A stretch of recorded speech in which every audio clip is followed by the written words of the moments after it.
Bueno, yo les voy a hablar acerca de la guía Surviving Sepsis, que es una guía internacional de 2021 que nos muestra el manejo de la sepsis y el shock séptico.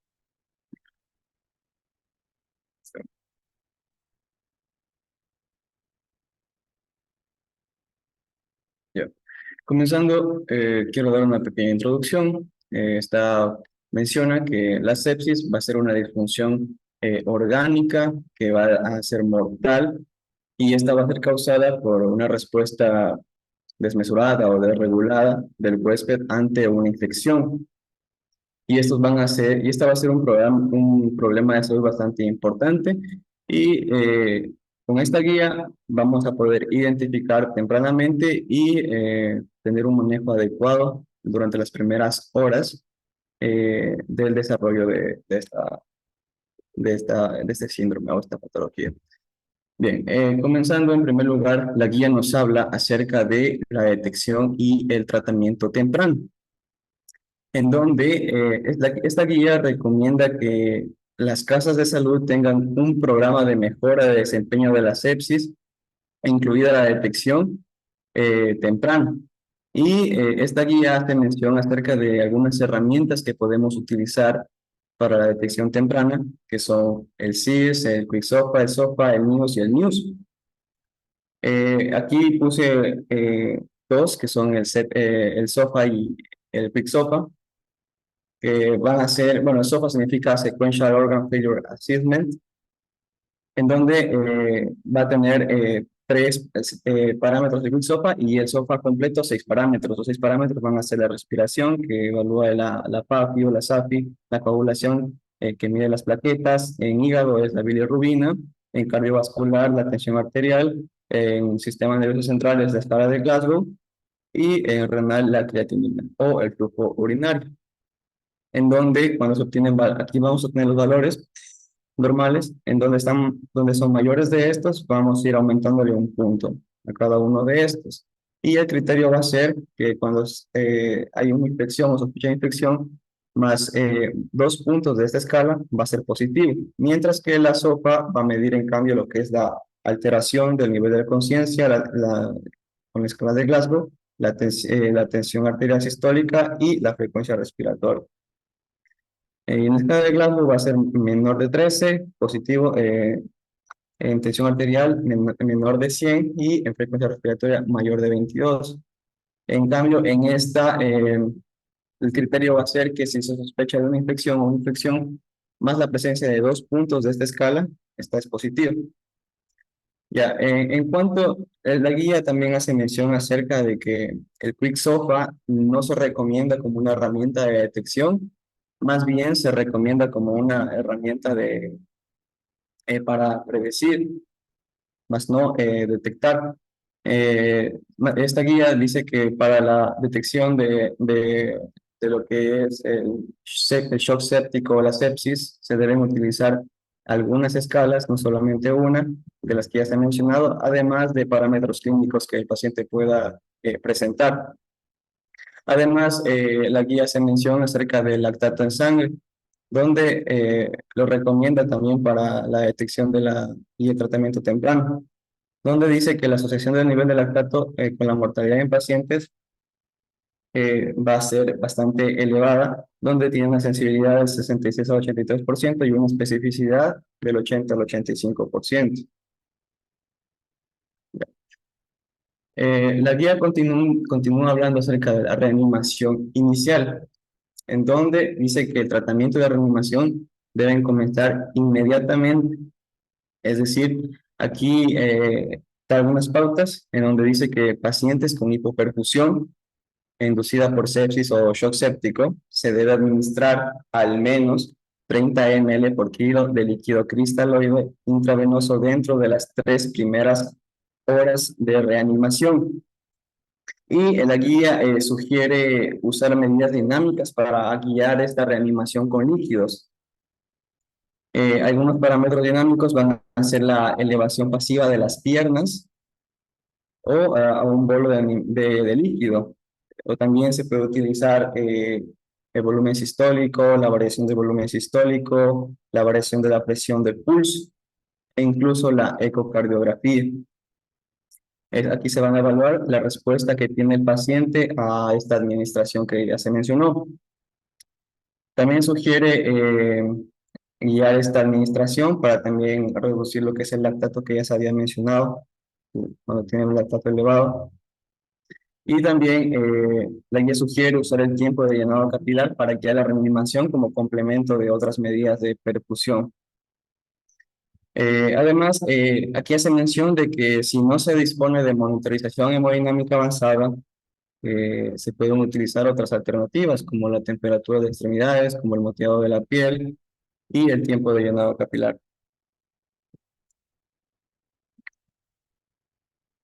Ya. En cuanto a la presión arterial media, aquí la guía recomienda que para adultos con shock séptico que toman donde se administran vasopresores, la presión arterial media va a ser de 65 milímetros de mercurio objetivo, ya que la presión arterial media es un determinante de la presión de llenado sistémica media y es un impulsor de retorno venoso. Además, la guía se menciona de que objetivos más elevados de presión arterial media no van a mejorar ni empeorar la supervivencia. Además, la guía también habla acerca del ingreso a cuidados intensivos, acerca del tiempo en el que se debe realizar, que para adultos con sepsis o shock séptico que requieren un ingreso a UCI, debe hacerse dentro de las primeras 6 horas. Mientras más pronto se realice, va a ser mucho mejor, va a disminuir la mortalidad de la estancia en UCI e incluso disminuye lo que es la ventilación mecánica en el tiempo. Ya. Luego vamos a tener lo que es el diagnóstico de infección, en donde se recomienda que se debe reevaluar continuamente para buscar diferentes diagnósticos que pueden ser causantes y también descontinuar los antimicrobianos, donde se recomienda que se debe realizar cultivos microbiológicos de rutina apropiados, incluidos de sangre, para tener una adecuada terapia microbiana oportuna. Y esto debería realizarse dentro de los primeros 45 minutos. Aunque la guía menciona que si se sospecha fuertemente de un síndrome no infeccioso, también aquí en este caso deberíamos quitar la terapia empírica antimicrobiana. Bueno, haciendo aquí énfasis en los antibióticos, la guía menciona el tiempo de administración de los mismos, en donde menciona que cuando ya está diagnosticada una sepsis, es definitiva o es muy probable, si hay un shock presente, se debe administrar inmediatamente dentro de la primera hora que se haya reconocido. Y en el caso de que también esté ausente el shock. Ya, a diferencia de que si es una posible sepsis no definitiva, en el caso de que haya shock, se debe igualmente administrar antimicrobianos dentro de la primera hora del reconocimiento. Y si no hay shock, se debe evaluar continuamente las diferentes causas infecciosas o no infecciosas y se debe administrar antimicrobianos dentro de las 3 horas si persiste la preocupación por una posible infección. Además, se menciona que cada hora adicional de tiempo desde la llegada de la sala de emergencias hasta la administración de antimicrobianos se asocia con un aumento del 1,09% de probabilidad de mortalidad.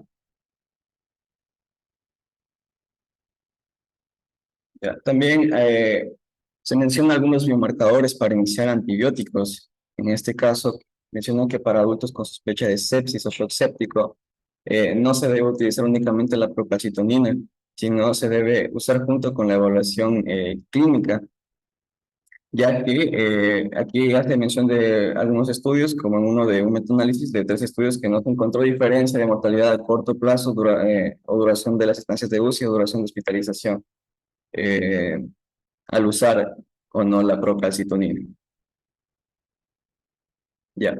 En cuanto a la elección antimicrobiana, para adultos con sepsis o shock séptico con alto riesgo de Staphylococcus aureus meticilino resistente. Aquí se debe utilizar antimicrobianos empíricos con cobertura de SAMR en lugar de aquellos que no tengan este tipo de cobertura. Además, también menciona que sí se sospecha de que no tenga infección por este tipo de Staphylococcus aureus meticilino resistente, no se deben utilizar antimicrobianos empíricos con cobertura SAMR.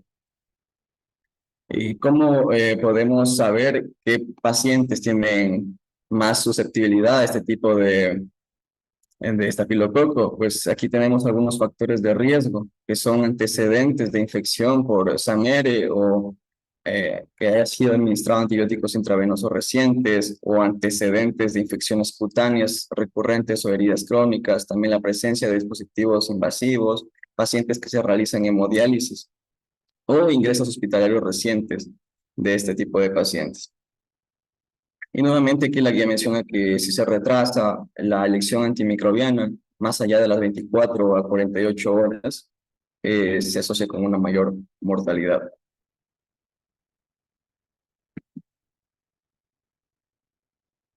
Ya, bueno, aquí la guía continúa mencionando que para adultos con sepsis o shock séptico y alto riesgo de organismos multidrogoresistentes, se debe usar dos antimicrobianos con cobertura gram negativa para el tratamiento empírico. Mientras que si el riesgo es bajo para este tipo de microorganismos, se debe utilizar únicamente un agente gram negativo. Y para aquellos adultos con sepsis o shock séptico, sin riesgo de agentes multidrogoresistentes, no se debe usar doble cobertura contra gram negativo.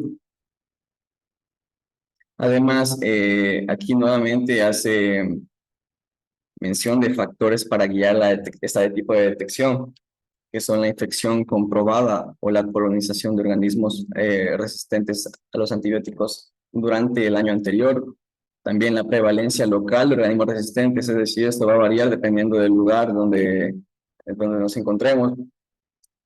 También infección hospitalaria asociada a la atención médica o el uso de antibióticos de amplio espectro dentro de 90 días anteriores o el uso simultáneo también de descontaminación digestiva selectiva, o también cuando el paciente viaja a otros lugares endémicos donde pueden haber este tipo de microorganismos multidrogoresistentes.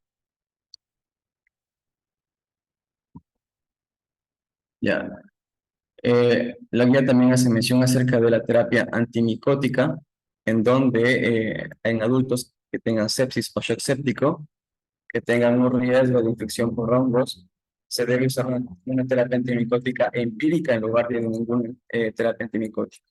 Y aquellos que tengan el bajo riesgo, sugiere que no se debe usar empíricamente este tipo de terapia. Además, se sugiere usar terapia antifúngica empírica en pacientes con alto riesgo de infección fúngica. Como sabemos esto, debido a los factores de riesgo, como la colonización en infección previas, a la exposición previa a la terapia antimicótica profiláctica o terapéutica, comorbilidades o toxicidades e interacciones farmacológicas de opciones terapéuticas. Además, hace mención acerca de la terapia antiviral. Aquí la guía no hace ninguna recomendación sobre el uso de antivirales, debido a que abarca un amplio espectro de patógenos y en situaciones clínicas más específicas como epidemias o pandemias, y que son muy raras eh, causantes de lo que es la sepsis.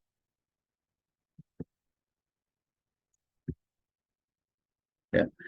En cuanto a la administración de los antibióticos, se menciona que se debe usar una infusión prolongada de betalactámicos o, en el caso de los betalactámicos, después de un bolo inicial, en lugar de una infusión de bolo convencional. Eso tiene una explicación que ya la voy a mencionar. También menciona que los betalactámicos pueden estar sujetos a cambios en los parámetros farmacodinámicos importantes en el contexto de sepsis y shock. Es decir, estos antibióticos van a verse, sus factores tanto farmacocinéticos como farmacodinámicos van a estar afectados en esta patología, a diferencia de una persona que no tenga esta patología. Y menciona que la administración por infusión intravenosa prolongada va a reducir la mortalidad, ¿no? En cuanto a la farmacocinética y farmacodinámica, aquí les voy a explicar un poco. Yo aquí puse un cuadro que, bueno, nos explica un poco de esto. El TKPD es la relación entre la farmacocinética y farmacodinámica y la concentración y tiempo, ¿no?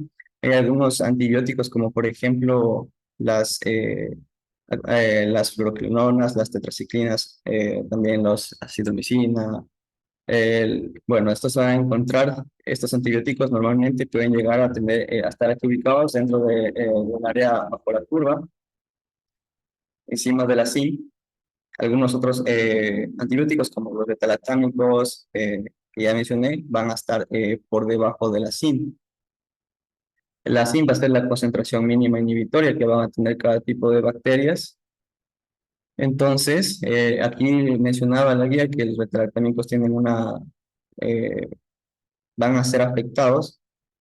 Aparte de que estos van a necesitar mayores concentraciones, normalmente durante esa patología van a verse afectados y van a necesitar mayores concentraciones o un tipo prolongado de infusión. Entonces, yo aquí también puse un ejemplo, por ejemplo, con el meropenem, donde se explica esto. Por ejemplo, si se administra un bolo de 500 cada 8 horas, en este caso, la zinc, digamos, en una zinc que esté de 2 va a llegar, no va a cumplir estos requerimientos. Mientras que si se encuentra, por ejemplo, en una infusión continua de 3000 miligramos en 24 horas, va a tener una mayor concentración este fármaco e incluso podría llegar a, hasta una SIN de 16 que ya está es categorizada como, las bacterias que tengan esta SIN ya son multidrogoresistentes. Entonces va a tener una mayor concentración y un mayor ataque, un mayor tiempo sobre la SIM, mientras se tenga una infusión continua. En ese caso, por eso mencionaba que la guía menciona que los beta-lactámicos pueden variar en esta patología, entonces se deberían usar infusiones eh, continuas a 24 horas o infusiones extendidas cada 8 horas.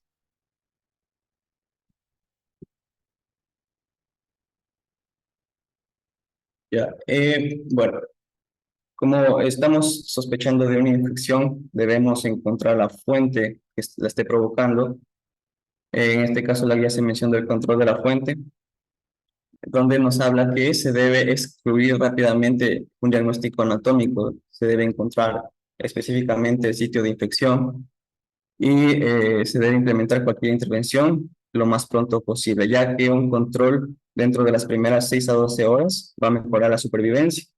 Aquí, ¿qué se puede hacer? El control de la fuente incluye, por ejemplo, un drenaje de un absceso, un desgranamiento de un tejido necrótico infectado o una extracción de un dispositivo potencialmente infectado, o incluso también los abscesos intraabdominales o una perforación gastrointestinal, un intestino isquémico, un vólvulo, una colangitis, una colecistitis, una pielonefritis, una infección necrosante de tejidos blandos u otras infecciones del espacio profundo.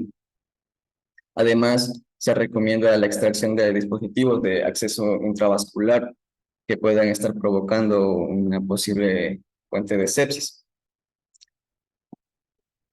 Ya. La guía también hace mención acerca de la desescalada de antibióticos, donde se sugiere que se debe evaluar diariamente eh, el uso de estos antimicrobianos, dependiendo de la reacción, cómo va a evolucionar el paciente, su evolución clínica, y obviamente realizando exámenes complementarios para saber qué tan efectiva ha sido la antibiótico-terapia. Además, una vez que se conoce que gracias a los cultivos que patógeno está actuando, se puede alentar esta reducción de la antibiótico-terapia empírica y utilizar una antibiótico-terapia precisa.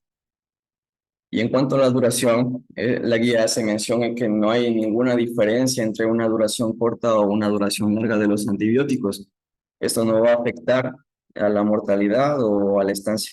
Bueno, a la estancia sí, debido a que mientras más antibiótico terapia se dé más días, va a haber una mayor estancia, mayores gastos y tal. Pero aquí, según estudios de incluso de 2018, no hay diferencia entre 7 días de antibiótico o 14 días de antibiótico.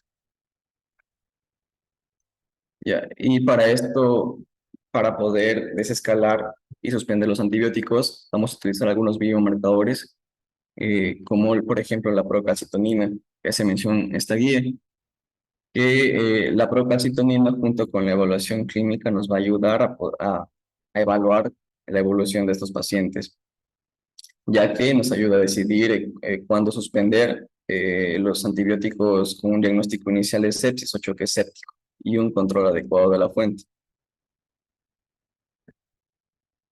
¿Ya?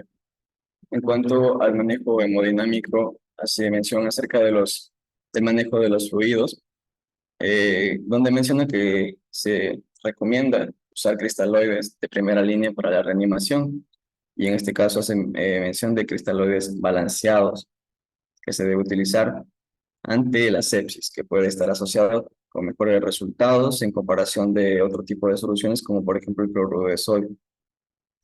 Además, hace mención acerca de la albúmina que se debe usar en pacientes que recibieron grandes volúmenes de cristaloides, ya que el uso de albúmina va a mostrar una presión arterial más alta en puntos de tiempo más tempranos y posteriores.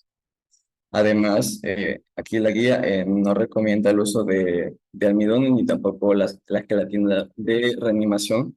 Esas gelatinas pueden afectar la hemostasia y también un efecto sobre las transfusiones de sangre. Ya. Y bueno, hablando ahora acerca de agentes vasoactivos, la guía recomienda como primera línea la norepinefrina, ante otros vasopresores como la dopamina, la vasopresina, la epinefrina, la sertralina o la angiotensina 2.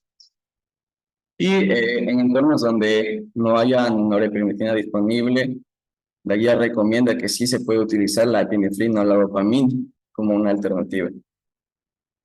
La dosis de la norepinefrina va a ser de 0.25 a 0.5 microgramos por kilo por minuto. Y ya se menciona acerca de que cuando un adulto esté con shock séptico y ya se le haya administrado norepinefrina y los niveles de la presión arterial media sean inadecuados, se sugiere agregar vasopresina en lugar de aumentar la dosis de la norepinefrina. Y la dosis de la vasopresina va a ser de 0.03 unidades por minuto. Y esta debe ser iniciada cuando la dosis de norepinefrina esté en este rango de 0.25 a 0.5 microgramos kilogramo minuto.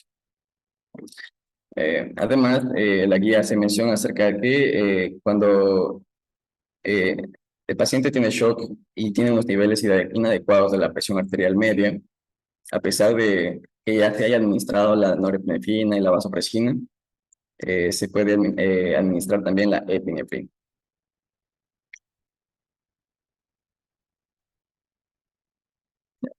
En cuanto a los inotropos, para adultos con shock séptico y disfunción cardíaca con hipoperfusión persistente, se puede agregar lo que es la dobutamina o a la norepinefrina en lugar de usar la sol.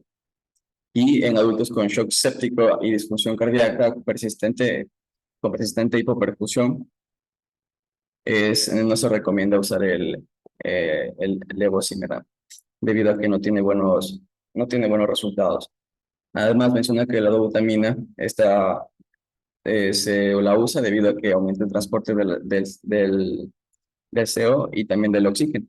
Y aumenta la perfusión a nivel esplánico y también a nivel tisular, por lo tanto va a mejorar la acidosis intramucosa y también la hiperlactatemia.